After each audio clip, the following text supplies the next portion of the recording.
forgive me, I'm getting over the flu. So I got hit with the flu earlier this week, and still dealing with it. And I'm heavily medicated right now, so I probably won't remember this performance. Just kidding. It's not that bad. I want to thank Tahid and the Crescent Moon Nights team for inviting me out as a featured performer. So I've been in DC for less than a year. I moved from the Midwest, and although I've been writing my whole life, I have never really performed until I moved to DC.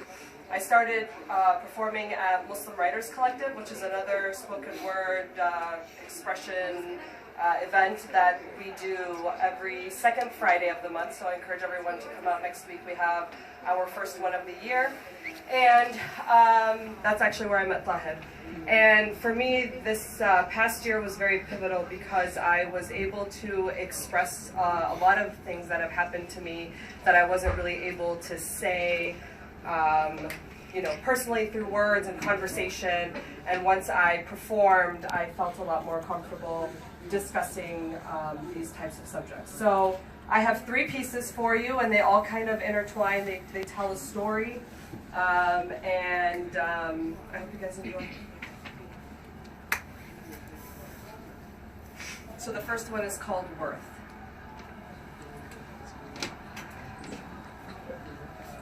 When I was a girl, I was told that my virginity was sacred. I was told that women were made after marriage, that a girl who loses this most sacred treasure would be a girl no man would ever want. When I was a teenager, I was told that my virginity was sacred. I was told that in becoming older, it was now time to find the man who would complete me. But in finding that man, I was not to give away that sacred part of me until we were married. I would essentially give myself to a stranger. So I started thinking about the weddings I'd attend and how everyone would applaud the day after as if virginity is a prize to be won.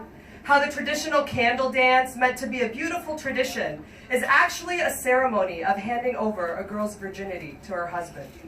How dowry is actually a patriarchal mandate meant to place value on a woman's most valued possession. And I started thinking, and I got angry. My fury rose red hot, pulsing, as I realized that we women are only as good as our pureness that is dictated by a society run by men. That we women are worthless if we cannot maintain this pureness that they seek. My blood boils every time I hear of an incident where a girl is being blamed or shamed or judged. That girls who suffer at the hands of men, rape, assault, abuse, are deemed unfit to be wives. That we still, in 2018, let men dictate our worth. Enough. No more, not today. Now, we take back our lives, we take back our worth, we determine our value. Because a woman's worth does not lie between her legs. A woman's worth is more than her virginity. A woman is a human being, worthy of respect, not tied to her body.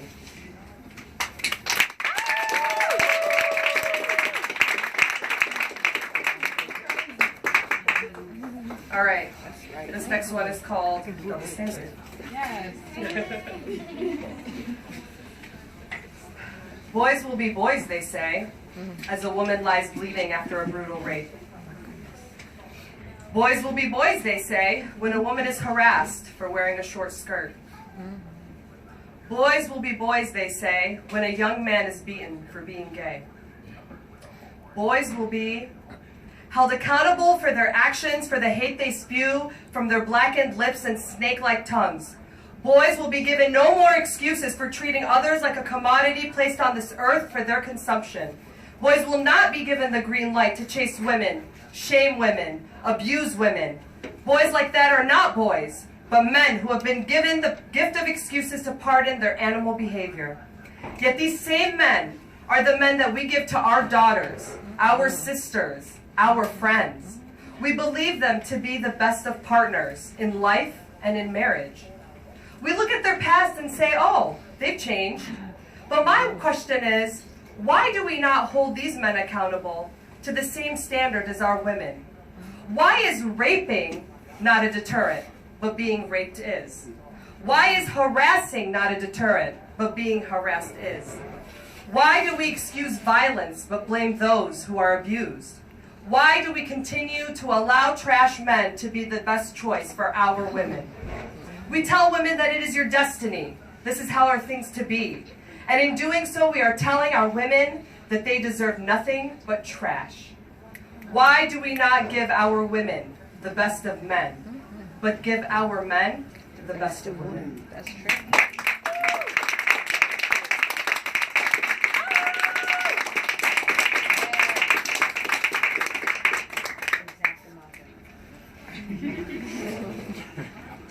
So this last piece, at Muslim Writers Collective back in August, I had a turning point where I was able to speak about an act of sexual violence that I experienced in my life 6 years ago. And I never thought that I would have been able to perform that in front of like Muslims or in general and have received so much support. And this is a piece that I wrote at the end of the year, and it was basically a culmination of the entire year and my journey in, being a victim of sexual assault, but also supporting other victims and helping people deal with their situations as well. And I titled this piece, "The Year of the Woman." My father used to tell me that I was born to fight, that my blood was heated by the rage of patriarchy. I was not your typical girl fitting into the mold, so perfectly created for me to inhabit, pushing back against the double standard, a weight on my shoulder, a force to refuse. I screamed my protest, I shouted my pain with every ounce of my being. I felt my struggle was all in vain, that my voice would be lost in a sea of males. My life until now has never been easy. Being born female means you lose by default. It means you have to fight twice as hard for a seat at the same table. It means you have to push twice as hard against the standards that have defined you.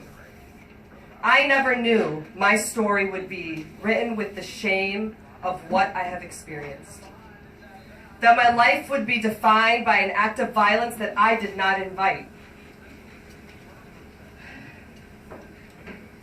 He took from me something that defined me, but defines me no longer.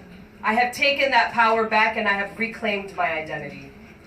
I faced judgment from my own. I was shunned by my family, but still I persisted. I cried tears of regret, burned with shame, drowning until I found my voice. And in doing so, I elevated the voices of others, women who have been abused, women who have survived. When I posted Me Too and joined thousands of women in reclaiming our bodies, I realized that the body I once lost to him is still mine. That my virtue that he stole is still there. That the pain he caused is now gone. That I am now free from his chains. My biggest regret has now become my biggest success. I realize that what is mine will always be mine, and no one can determine my worth but me. Woo!